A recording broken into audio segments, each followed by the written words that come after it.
ವಿರಾಜಪೇಟೆ ನಗರದ ವಿಜಯನಗರದ ನಿವಾಸಿ ಜೇಮ್ಸ್ ಸಲ್ದಾನ ಮತ್ತು ಪೌಲಿನಿ ಸಲ್ದಾನ ಅವರ ಪುತ್ರ ಡೇನಿಯಲ್ ಸಲ್ದಾನ ಗೋದಲಿ ನಿರ್ಮಾಣದಲ್ಲಿ ನಿಪುಣತೆಯನ್ನು ಸಾಧಿಸಿ ಜನಮಾನಸದಲ್ಲಿ ಹೆಸರುವಾಸಿಯಾಗಿದ್ದಾನೆ.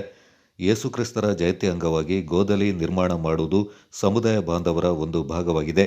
ಯೇಸುಕ್ರಿಸ್ತರ ಆಗಮನವನ್ನು ಬರಮಾಡಿಕೊಳ್ಳುವುದು ಹಬ್ಬದ ಪ್ರತೀಕವಾಗಿದೆ ಎಂದು ಡೇನಿಯಲ್ ಅವರು ಹೇಳುತ್ತಾರೆ.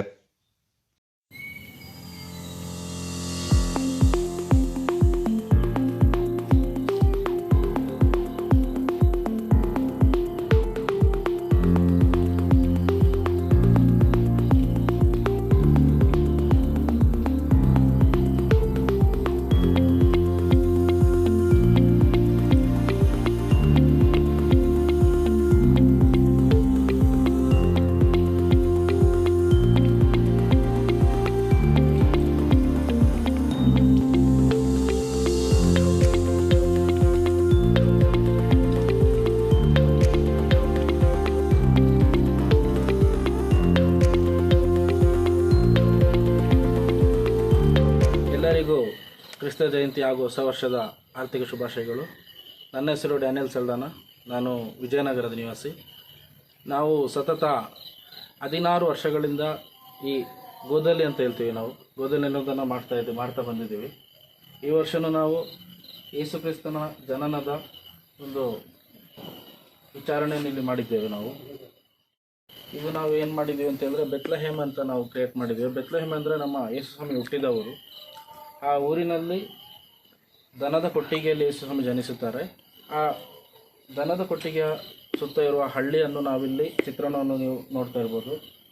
ಚಿತ್ರಣವನ್ನು ನಾವು ಸೃಷ್ಟಿಸಿದ್ದೇವೆ. ಹಾಗೂ ಇದರಲ್ಲಿ ಯೇಸು ಕ್ರಿಸ್ತನ ಜನನದ 3 ದಿನ ಆದ ಮೇಲೆ 3 ರಾಯರು ಯೇಸು ಸ್ವಾಮಿಯನ್ನು ನೋಡೋಕ್ಕೆ ಬರ್ತಾರೆ.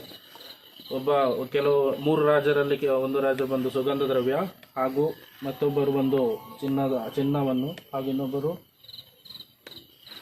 ಧೂಪವನ್ನು ತೆಗೆದುಕೊಂಡು ಬರ್ತಾರೆ.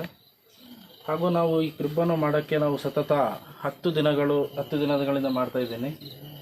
ನಾವು ಇಲ್ಲಿ ನಮ್ಮ ಊರಿನವರು, ನಮ್ಮ ಸಂಬಂಧಿಕರು ಹಾಗೂ ಹಲವಾರು ಜನರು ಬಂದುಬಿಟ್ಟು ನಮ್ಮನ್ನ ಈ ಗೋದಲಿ ಬಂದು ನೋಡೋಕ್ಕೆ ಬರ್ತಾರೆ. ನಮಗೆ ತುಂಬ ಸಂತೋಷವಿದೆ. ಹಾಗೂ ನಾವು ಸತತ ಸುಮಾರು ಟೈಮಿಂದನೂ ಬಹುಮಾನವನ್ನು ಪಡೆದಿದ್ದೇವೆ ಇದರಲ್ಲಿ. ಮತ್ತು ಇದರಲ್ಲಿ ನಾವು ಮಾಡಿದ್ದೇನು ಅಂತೇಳಿದ್ರೆ ಎಲ್ಲ ನಮ್ಮ ಬಿದಿರು, ಹುಲ್ಲು, ನಾವು ಏನಿದೆ ಮನೆಯಲ್ಲಿ ಸಿಗುವ ಐಟಮ್ಗಳಿಂದಲೇ ಮಾಡಿರೋದು. ಮತ್ತು ಯಾವುದು ಇದು ಸ್ಟ್ಯಾಚುಸ್ಗಳು ಬಿಟ್ಟರೆ ಬಾಕಿ ಎಲ್ಲ ನಾವೇ ಮಾಡಿರೋದು, ಕೈಯಿಂದನೇ ಮಾಡಿರೋದು. ಹಾಗೂ ನೀವು ನೋಡ್ತಿರ್ಬೋದು, ಕ್ರಿಸ್ಮಸ್ ಟ್ರೀ ಮಾಡಿದ್ದೀವಿ. ಹಲವು ಕಡೆ ಎಲ್ಲ ರೆಡಿಮೇಡ್ ಸಿಗ್ತದೆ, ಆದರೆ ನಾವು ಸ್ವಂತವಾಗಿ ನಾವೇ ಮಾಡಿರೋದು. ಮತ್ತು ಸ್ಟಾರು ಅಷ್ಟೇ ಬಿದಿರನ್ನು ಯೂಸ್ ಮಾಡಿ ನಾವೇ ಮಾಡಿದ್ದೀವಿ.